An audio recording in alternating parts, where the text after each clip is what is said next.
If you get the guitar tone wrong in a mix, then the whole thing can be ruined. And if you think about it, your entire mid-range will feature your guitars quite heavily, so you need to nail this. In this video, we'll set a guitar tone that sounds great in solo but falls short in the context of the mix, and we will make some common mistakes that I used to make. So this is a punk rock song, and this is how it's supposed to sound.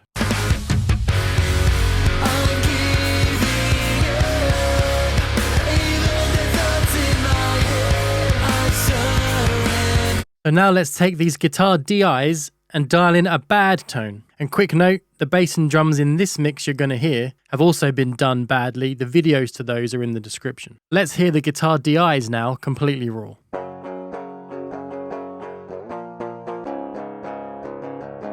That's already a stereo file with double-tracked guitars, hard pan left and right. So we should already be onto a winner there. So now let's dial in this tone. And for this, we're going to use my favorite amp sim, the Archetype Nolly from Neural DSP. I use this on 80–90% of my mixes. And because this is punk rock, we're not going to use the 5150. Instead, we're going to use this crunch amp. Now let's dial in something that sounds great, but only in solo.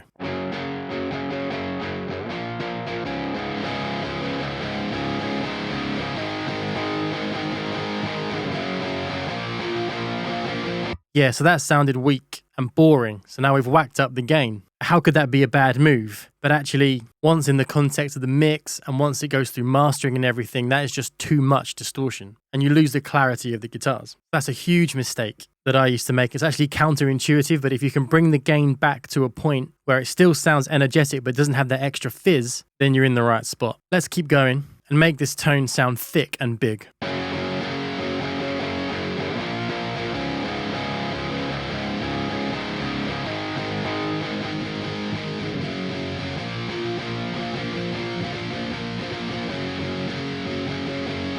Now I'll whack the low end up, which is a move I actually always do make. And when you pull the mids out, you get so much more low end in that tone. It sounds really chunky. How could that be bad?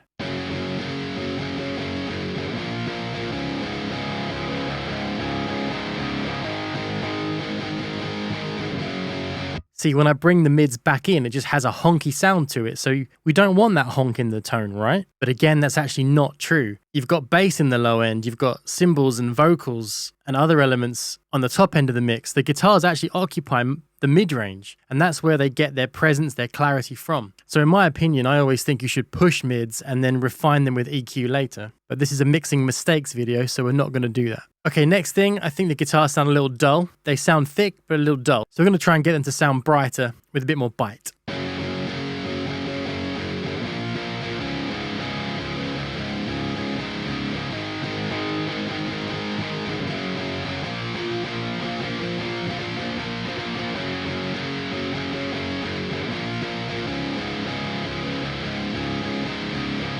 Yeah, there we go. Now they're big, they're thick, and in solo they sound pretty cool. Yes, there's some resonant frequencies there, and even though it's a mistakes video, we are going to pull those resonant frequencies out because I want every move I make to be well intended here, as if I'm trying to make them sound good. So okay, that sounds like a decent tone. So let's grab those resonant frequencies with the EQ now. And I know they're going to be between sort of 2 to 4K, so we'll go hunting around there.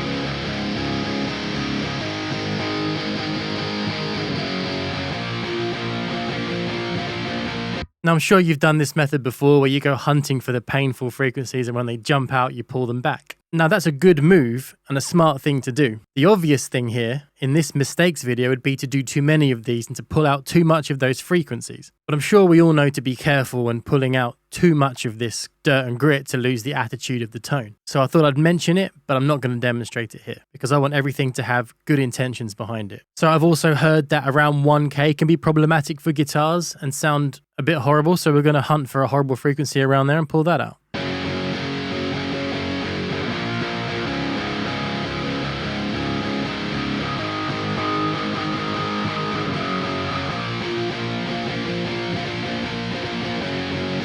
And now let's check the tone with the EQ off and on to make sure we're not making things worse.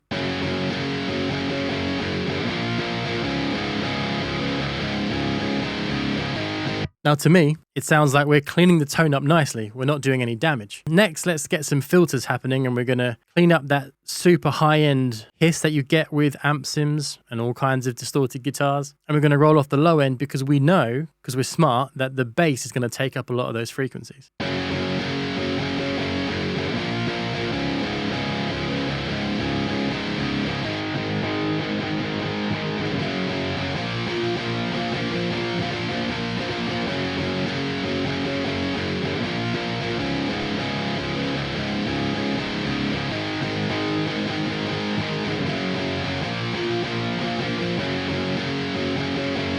Okay, so technically nothing wrong with that, but I would say I've come across a lot of high-pass filters that only really tickle the guitars and sort of, like here, go as far as 65 hertz. And on a case-by-case basis, apply this, but I do feel like this isn't enough. And that really you would do this with the bass in too and make sure you were rolling off enough, but not too much. So for good measure, we're going to pull out some 200 because that's where things get muddy and we don't want that.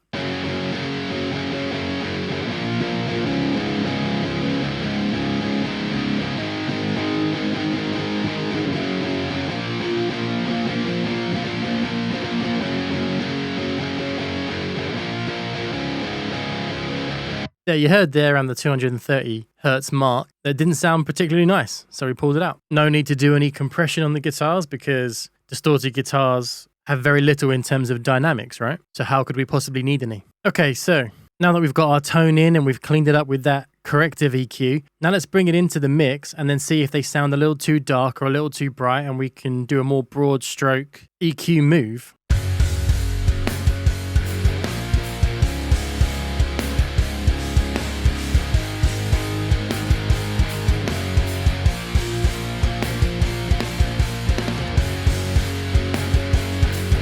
Yeah, so they sound dull. I think they need brightening up. And because we've taken care of those resonant frequencies, we should be able to do a top-end shelf. Now, I do actually do this when I'm mixing properly, but where we've got too much gain on this and we've pulled the mids out, this is actually going to be a mistake following those moves. So I'll grab the EQ I always use and we'll boost a shelf.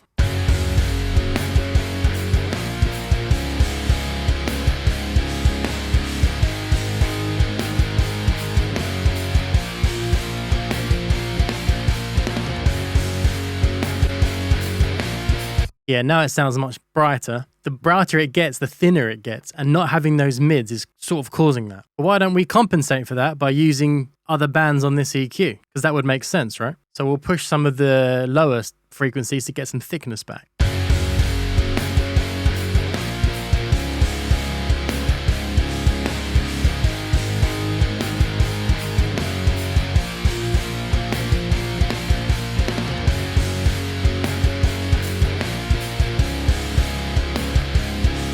Yeah, there we go. Now we're thickening it up there with that sort of 100, 125 hertz area, which is great for guitars. But chasing your tail like this can overdo the EQ on guitar. And I think that's where the argument comes from, that you should get your tone from the amp and not mess too much with EQ. If you have to do too many EQ moves, then there's something wrong with your tone. You should go back and change it. And that's actually good advice. But I think EQ can really enhance a tone when the tone is dialed in properly. So in this case, it's making it worse. And in this case, over EQing is a really easy mistake to fall into. And then these are in the box guitars, right? So we want to give it some analog magic. We want to give it some saturation. So let's use a really great plugin from FabFilter, which is Saturn 2. We'll go for the tube saturation because you've probably heard that tube saturation is best for guitars. And we'll dial in a little bit of that and we'll keep it subtle.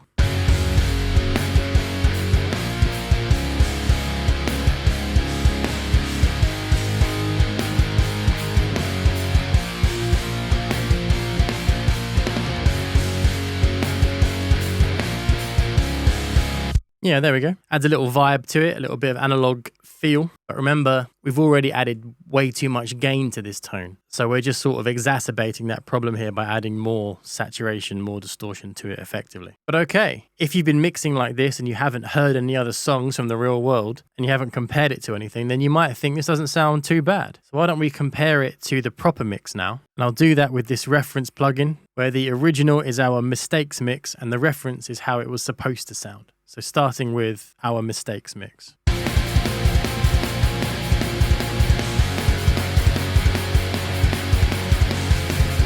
and how it was supposed to sound.